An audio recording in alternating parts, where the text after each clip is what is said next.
इस टॉपिक में हम बात करेंगे इलेक्ट्रिक फ्लक्स की और कंटिन्यूस चार्ज डिस्ट्रीब्यूशन की। इलेक्ट्रिक फ्लक्स, फ्लक्स वर्ड का मतलब होता है फ्लो।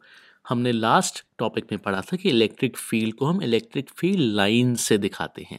तो एक तरीके से ये लाइंस विद देयर डायरेक्शन हमको बताती हैं कि इलेक्ट्रिक फील्ड का फ्लो किस साइड है। तो फ्लो का ही एक और वर्ड होता है फ्लक्स। तो इलेक्ट्रिक फील्ड के फ्लो को मेजर करने वाली चीज़ को हम बोलते हैं इलेक्ट्रिक फ्लक्स। फॉर एग्जाम्पल यहाँ पे सरफेस 1 है और सरफेस 2 है।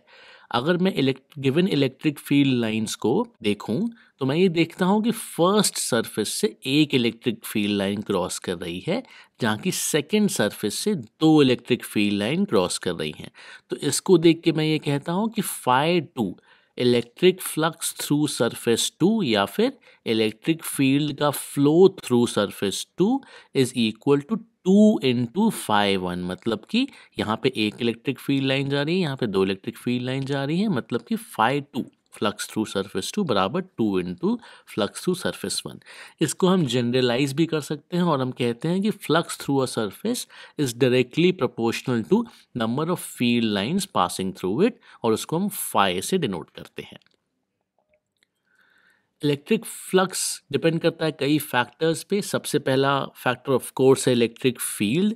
आप इसको ऐसा इमेजिन करिए कि यहाँ पे इस डायरेक्शन में पानी बह रहा है। तो इलेक्ट्रिक फील्ड अगर स्ट्रांग होगी मतलब density of electric field lines ज़्यादा होगी, और ज़्यादा डेंसिटी होगी तो फिर सेम सरफेस से ज़्यादा लाइंस क्रॉस करेंगी। फॉर एग्जांपल आप यहाँ पे देख सकते हैं इस एनिमेशन में इलेक्ट्रिक फील्ड को मैं कम कर रहा हूँ तो density of electric field lines कम हो रहा है। तो बस एक ग्रीन वाली लाइन बची जो कि रेड सरफेस से क्रॉस कर रही है। अब मैं फील्ड बढ़ा रहा हूँ तो डेंस हो रही हैं लाइंस, तो एक एक करके सारी लाइंस अब इस सरफेस से क्रॉस कर रही हैं। इसका मतलब क्या हुआ, इलेक्ट्रिक फील्ड स्ट्रांग होने पे लाइंस डेंस होंगी, तो मतलब फ्लक्स की वैल्यू ज़्यादा होगी किसी एक सरफेस के थ्रू। और जहाँ मैं लाइंस की डेंसिटी कम करता हूँ तो flux through a surface will reduce. Electric flux depends on area of surface. हम एक स्पेसिफिक एरिया से जितनी लाइंस फ्लो कर रही हैं उसी को नाप रहे हैं।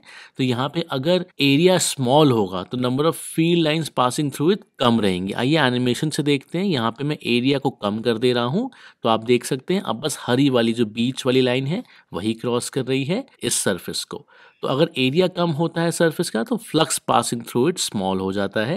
If the surface area is large then flux passing through is also more. अगर मैं इसी चीज़ को अगर मैं रिवर्स में देखूं तो मैं देख सकता हूं कि जैसे जैसे मैं एरिया को बढ़ा रहा हूं नंबर ऑफ फील्ड लाइंस बढ़ जा रही है, मतलब फ्लक्स बढ़ रहा है। Electric flux depends on angle between electric field and surface. अब अगर एंगल 90 डिग्री है तब तो maximum number of lines cross करेंगी, पर अब देखिए जब मैं इस सरफेस को एक एंगल पे ले आता हूँ तो धीरे धीरे करके नंबर ऑफ फील्ड लाइंस कम हो जाती हैं, और अब इस केस में बस 3 फील्ड लाइंस क्रॉस कर रही हैं। वहीं पे अगर मैं वापस एंगल को सही कर दूं तो मैं ये देखता हूं कि 9 की 9 इलेक्ट्रिक फील्ड लाइंस मेरी सरफेस से क्रॉस करती हैं। तो मतलब when surface and field lines are perpendicular to each other तो greatest flux पास होता है, और जैसे जैसे एंगल बढ़ता है फ्लक्स की वैल्यू कम हो जाती है। अब आती है बात mathematical expression for electric flux की। इलेक्ट्रिक फ्लक्स को मेजर कैसे किया जाता है, तो इसके पहले हमको समझना पड़ेगा एरिया वेक्टर के बारे में। एरिया वेक्टर क्या होता है, कोई भी सरफेस अगर एस दी हुई है, एस वेक्टर का मैग्नीट्यूड तो बराबर होता है सरफेस के एरिया के, पर एस वेक्टर का जो डायरेक्शन है या फिर एस कैप है उसको हम मानते हैं एन कैप डायरेक्शन, मतलब परपेंडिकुलर ऑन दिस साइड और on the other side. Her surface की दो साइड्स होती हैं तो उसके परपेंडिकुलर दो डायरेक्शंस होते हैं। किसी एक को हम एन कैप बोल सकते हैं, मतलब परपेंडिकुलर या फिर नॉर्मल, और दूसरा हो गया माइनस एन कैप। तो इस नॉलेज के साथ आइए देखते हैं कि फ्लक्स का मैथमेटिकल एक्सप्रेशन क्या होता है।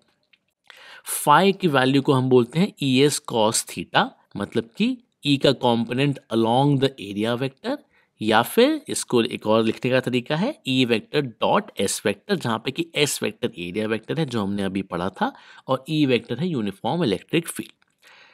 अब अगर इलेक्ट्रिक फील्ड नॉन यूनिफॉर्म है तो उस केस में हमको इंटीग्रेशन करना पड़ता है। तो उस केस में फाई आता है integral of E dot D S. अब डी एस क्या है, डी एस एक स्मॉल एरिया एलिमेंट है इस सरफेस पे।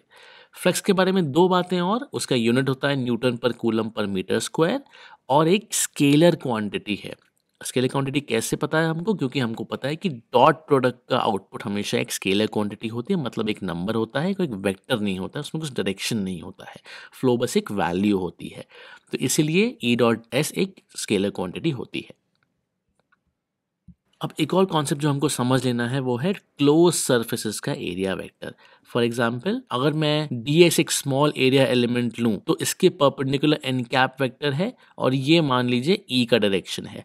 तो इस केस में ds वेक्टर बराबर होगा ds, मतलब कि जो नंबर है जो इस एरिया की वैल्यू है, इंटू एन कैप जो कि डायरेक्शन है which is perpendicular to ds। N cap को अगर हम बोलें तो वो है unit vector in direction of outward normal.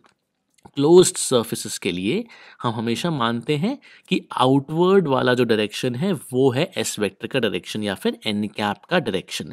अगर आप एक बॉल इमेजिन करें तो उससे बाहर निकलता हुआ, सेंटर के थ्रू जाता हुआ बाहर निकलता हुआ एक वेक्टर, वो है एन कैप का direction. For closed surfaces, area vector is always taken in direction of outward normal to surface। तो इस केस में इस स्मॉल एलिमेंट ds वेक्टर का अगर मैं d फाई या फिर इस स्मॉल एलिमेंट के थ्रू फ्लक्स निकालूं e का, तो वो होगा e डॉट ds। और अगर मुझे पूरी क्लोज सरफेस से मुझे फ्लक्स निकालना है तो मैं इसी को इंटीग्रेट कर दूंगा over s, e dot ds का इंटीग्रल ओवर सरफेस s।